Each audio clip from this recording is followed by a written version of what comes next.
सात संगत जी, प्यार से कहना जी, धन निरंकार जी। सात संगत जी, हमारे सतगुरु शहंशाह जी फरमाए हैं अपनी बाणी में, समझ प्रभु को हर घट भीतर, हर एक जन से प्यार करे। समझ प्रभु को हर घट भीतर, सब ही का सत्कार करे। सात संगत जी, अगर जहाँ तक ये शब्द जाता है, दासी सबको प्रणाम करती है, सबका कोटि कोटि नमन करती है। सुनने वाला भी तो परमात्मा है, हर घट में परमात्मा है। तो सात संगत जी, अब ऐसा तो कोई जगह नहीं है जहाँ परमात्मा नहीं है। पर सात संगत जी, सदगुरु की ये वाणी जो है, कहते हैं समझ प्रभु को हर घट भीतर, सब ही का सत्कार करे। सात संगत जी, हम दुनिया का चाहे जितना भी तरीका अपना लें, सुख सुविधा के लिए, जीवन में आनंद के, पर सात संगत जी, आनंद बिना प्रेम का नहीं हो सकता है।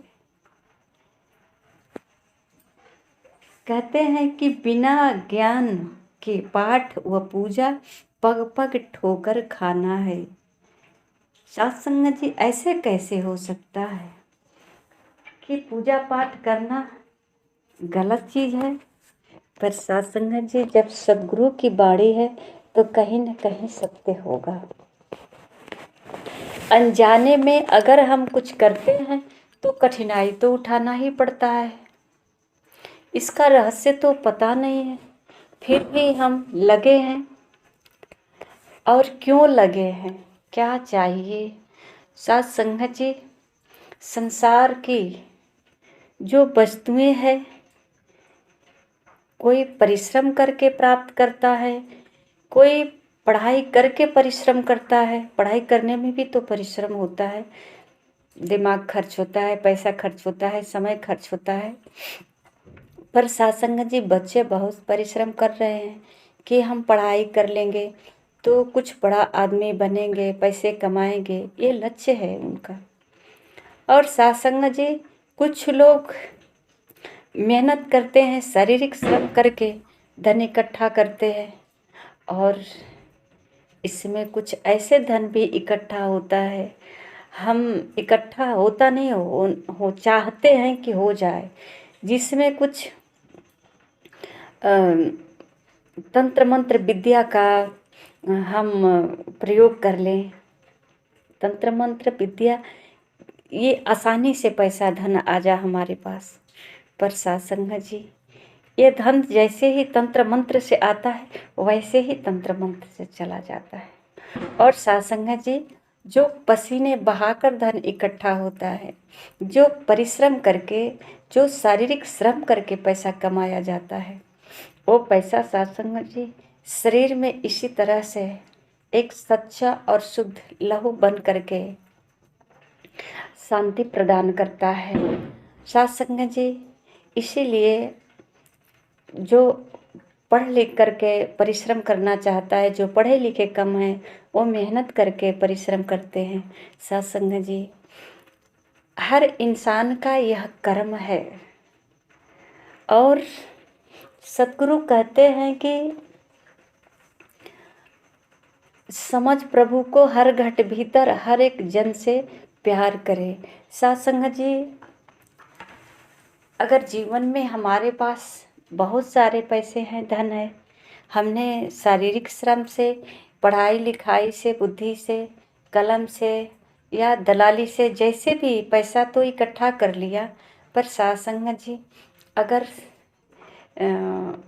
संसार में किसी से प्रेम नहीं हुआ, कोई रिश्ता नहीं है हमारे पास, न परिवार से प्रेम है, माता पिता बहन भाई या किसी प्रकार का मतलब अपनत्व, जैसे कहते हैं कि दोस्त मित्र हैं, बहुत सारे रिश्ते नाते हैं, इस तरह का अगर नहीं होता है तो सात संगत जी, अकेला धन खाने में भी आनंद नहीं आता है।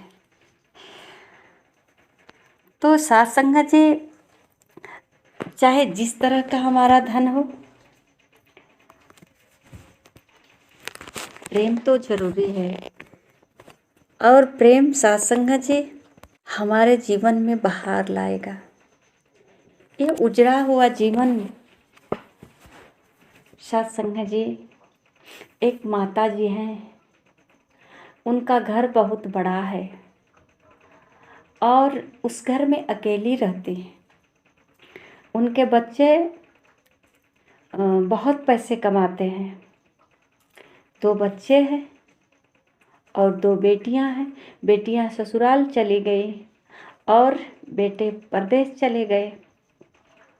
माता जी अकेली घर में रहती हैं और लगभग 70 साल की हो गई हैं। अब वैसा उनके शरीर में एनर्जी भी नहीं है चलने फिरने की, फिर भी सत्संग जी जी रही हैं और किसी के माध्यम से मिल जाता है खाने को। और सत्संग जी पैसे की कमी नहीं है उनके पास, पैसे तो बहुत है, फिर भी सत्संग जी उनको सुख नहीं है। जो सुख की तलाश उन्होंने किया है वो नहीं है। सत्संग जी अपने बच्चों को पढ़ाई लिखाई, बच्चे को अच्छे सर्विस में मिल गया, बच्चे तो स्वतंत्र हैं, सुखी हैं, पर सत्संग जी इनके दिल में बच्चों के लिए कोई प्रेम व्यवहार नहीं है, क्योंकि ये चाहती हैं कि जिस हिसाब से हम बच्चों को चलाएं उस हिसाब से बच्चे चलें, इनके नियम इनके तौर तरीके से बच्चे चलें। पर ऐसा कैसे हो सकता है? जो बच्चा अब बच्चा नहीं रहा, अब वो खुद बच्चे वाले हो गए और सत्संग जी उनके भी बच्चे हैं, उनके बच्चों का भी हौसला है, उनके पत्नी बीवी बच्चे का भी हौसला है। अगर उनकी पत्नी कहे कि आप हमारे हिसाब से चलो, हमारे नियम तौर तरीके से चलो, तो सत्संग जी कैसे चल सकता है घर? तो यही कारण है कि इनके बच्चे इनके साथ नहीं रहते हैं, क्योंकि इनके तौर तरीके से बच्चे नहीं चल पाते हैं। तो सत्संग जी ये जीवन जो है कहीं न कहीं प्रेम के बिना अधूरा हो जाता है। हम चाहे जितना भी बहुत पूजा पाठ करती हैं, बहुत करती थी, अब नहीं करती हैं, अब शक्ति कहाँ है इनके पास पूजा पाठ करने का। पर पहले जो है छुआछूत से बहुत दूर रहती थी, सफाई बहुत करती थी, कपड़े साफ सुथरा पहनती थी, बहुत अपने जब इनके शरीर में शक्ति थी तो अपने शक्ति का काफ़ी प्रयोग की और वो सब प्रयोग फीका पड़ गया। आज जो है सत्संग जी कुछ भी नहीं कर पाती हैं, न इनके शरीर का वस्त्र भी साफ हो पाता है, जितना चमकती थी अब वो चमक भी नहीं रहा है, क्योंकि जिसके वजह से चमकना चाहिए वो वजह हमारे पास नहीं है। पैसे की वजह से नहीं चमकता है, ऐसा लगता है कि पैसे से चमकता है। सत्संग जी पैसा से चमकता है, पर कोई चमकाने वाला तो होना चाहिए। अगर बहू जैसी भी हो, बेटा जैसा भी हो, अगर साथ है तो अवश्य ही चमकेगा। तो सत्संग जी कहने का मतलब ये है कि परमात्मा सबके अंदर है। ऐसा सदगुरु का कहना है कि हर घर हर घट भीतर, मतलब समझ प्रभु को हर घट भीतर हर एक जन से प्यार करें।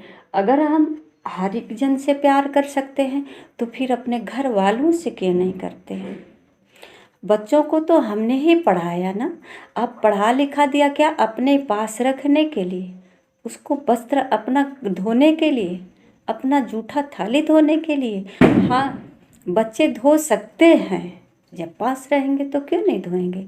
तो माँ बच्चों के पास नहीं जाएगी, माँ जिद करेगी कि बहू घर में रहे और बेटा परदेश जाए, तो बेटा सोचता है कि मेरे बेटे भी परदेश रहें, पढ़ाई अच्छी पढ़ाई करे जैसे हम पढ़ाई किए, तो सत्संग जी उसके लिए तो बेटा बहू को जाना पड़ेगा। तो तमाम समस्या है। सात संगत जी कहते हैं कि समझ प्रभु को हर घट भीतर, सबही का सत्कार करे, गुण इक्का ही केवल गाहे, इक्का ही आधार धरे। सात संगत जी परमात्मा एक ही है और अनेकों रूप में हमारे साथ है। अब सात संगत जी कोई बहू के रूप में है, तो कोई बेटी के रूप में है, तो कोई बेटा के रूप में है, कोई पति के रूप में है। सत्संग जी इनका प्यार पाने के लिए तो प्यार करना ही पड़ेगा। अगर हमारे पास पैसा है, प्यार नहीं है, तो शायद हो सकता है सामने वाले को पैसा नहीं चाहिए। पैसा नहीं चाहिए तो कैसे आएगा पैसे लेने, प्यार चाहिए। सत्संग जी इस संसार में धन तो चाहिए, पर प्यार भी चाहिए, प्रेम भी चाहिए। और प्रेम सत्संग जी कहते हैं कि कहीं मार्केट में नहीं मिलता है, कहीं खेतों में इसकी उपज नहीं होती है। जैसा कि कबीर जी कहते हैं ना कि प्रेम न बारी उपजे, प्रेम न हाट बिचाए। सत्संग जी ये प्रेम हमारे अंदर है। अगर अंदर अहंकार है तो प्रेम भी हमारे अंदर है। और इस रूखे सूखे जीवन में हरियाली प्रेम से ही आ सकता है। सत्संग जी चाहे हम दुनिया का 33 करोड़ देवता का पूजा पाठ करते रह जाएंगे, हवन यज्ञ करते रह जाएंगे, जाप ताप कुछ भी करते रह जाएंगे, सुबह शाम घंटी बजाते रह जाएंगे, सब कुछ करेंगे, पर सत्संग जी प्रेम नहीं होगा तो इस जीवन में घंटी बजाने से बहारें नहीं आ सकती। अगर आ सकती है तो ठीक है, बजाते ही तो हैं सब लोग। देखें फिर क्यों आस लगा कर बैठे हैं। पैसे तो बहुत से लोगों के पास पैसे हैं। किसी का पति पेंशन मिल रहा है, अगर पति नहीं है फिर भी पेंशन मिल रहा है, पति है तभी पेंशन मिल रहा है। कुछ लोग ही हैं जो जिसका पति किसान है तो उसके पास पेंशन नहीं है, फिर भी कुछ न कुछ पैसा जरूर रखे हैं, बुढ़ापे में काम आएगा। और सत्संग जी बुढ़ापे में ये पैसा तो काम आता नहीं है। बुढ़ापे में तो हम बेटा और बहू पर उम्मीद रखते हैं, और वो भी प्रेम के साथ। अगर प्रेम है तो बेटे बहू से हम सुख प्राप्त कर सकते हैं। अगर प्रेम नहीं है तो कुछ भी नहीं मिलेगा। पैसा बैंक का बैंक में ही रह जाएगा और पेंशन हर माह ले आएंगे, फिर भी सत्संग जी कोई काम की चीज़ नहीं रहेगा। आइए सत्संग जी अगर हमारे हाथों में बल नहीं है तो गिलास का पानी हमारे मुख में अपने आप नहीं जाएगा, जब तक अपने हाथों से उठाकर नहीं पिएंगे। और जिस समय इस हाथों में शक्ति नहीं रहेगा तो कैसे पानी पिएंगे, प्यास तो लगी है। तो सत्संग जी उसको उठाकर अगर कोई मुंह में हमको पिलाए तभी तो पानी पी सकते हैं और प्यास बुझ सकती है। ऐसा भी तो नहीं है कि अब ये शरीर काम नहीं कर रहा है, अब ये संसार के योग्य नहीं रहा है, तो अब क्या करेंगे, इस सांसे को कैसे छोड़ सकते हैं। अब ये शरीर से सांस अलग तो नहीं हो सकता। जब विधाता की मर्जी होगा, परमात्मा की मर्जी होगा, परमात्मा ने इसका कब डेट फिक्स किया है ये तो सबको पता है, पर कब किया है ये नहीं पता है। सत्संग जी कहते हैं कि किस्मत में क्या है, किस्मत हमारी खराब है। किस्मत का नाम तो सब जानते हैं कि किस्मत क्या है, पर किस्मत में क्या है ये किसी को नहीं पता है। साथ संगत जी कुछ भी नहीं पता है। तो साथ संगत जी बस इतना तो ज़रूर पता है कि हमारा जीवन अगर उदास है तो प्रेम के बिना, चाहे परमात्मा से प्रेम करें या संसार से प्रेम करें, संसार से प्रेम प्रेम करेंगे तो संसार का प्रेम तो शाश्वत नहीं है, आज है कल नहीं है, क्योंकि संसार में तो लेन देन का प्रेम चलता है, एक व्यापार हो गया है। पर सत्संग जी परमात्मा के साथ प्रेम हमारा शाश्वत होता है। हमें परमात्मा से प्रेम करके परमात्मा पे भरोसा रखना पड़ेगा। आप कैसे परमात्मा से करेंगे? सतगुरु कहते हैं कि समझ प्रभु को हर घट भीतर, यानी कि सबके भीतर परमात्मा का वास है। अगर हम किसी का कुछ मदद भी करते हैं तो यही समझेंगे ये परमात्मा की मर्जी है। अगर परमात्मा सामने वाले के अंदर है तो मेरे भी अंदर है, मैं भी तो परमात्मा ही। तो सत्संग जी ये लेन देन दोनों तो परमात्मा ही किया, लेने वाला भी परमात्मा हुआ, देने वाला भी परमात्मा हुआ, तो फिर मैं कहाँ हूँ? मैं खत्म हो गया। तो सत्संग जी इस तरह का हमारे जीवन में सहजता आ जाता है। इसीलिए सद्गुरु कह रहे हैं कि सभी का सत्कार करो, सभी का उपकार करो, इस सब में परमात्मा है।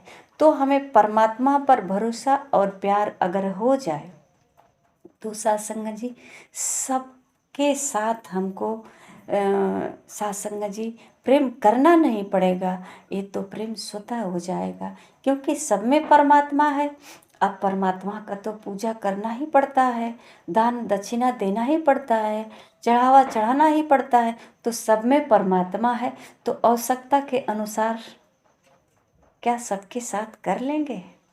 कोई भूखा है तो उसे भोजन दे देंगे, हमारा प्रसाद भी चढ़ जाएगा। अगर हम चुंदरी और पेरी चढ़ाते हैं तो कोई देख लें किसी के पास वस्त्र की कमी है तो वस्त्र चढ़ा देंगे, तो ये हमारा वस्त्र भी चढ़ जाएगा। देख लें अगर हम वो कीर्तन भजन जो करते हैं तो अगर कोई उदास है या दुखी है तो हम उसे परमात्मा का कीर्तन भजन करके उसे खुशहाल करें, उसे जो है हम प्रयास करें कि उसके अंदर जो भ्रम है वो भ्रम से मुक्त हो जाए। और सत्संग जी कहते हैं सब कुछ देना तो आसान है, पर किसी के होठों पे मुस्कान देना बहुत कठिनाई है। तो सत्संग जी ये हमारा कर्म है, यही पूजा है। सत्संग जी प्यार से कहना, धन निरंकार।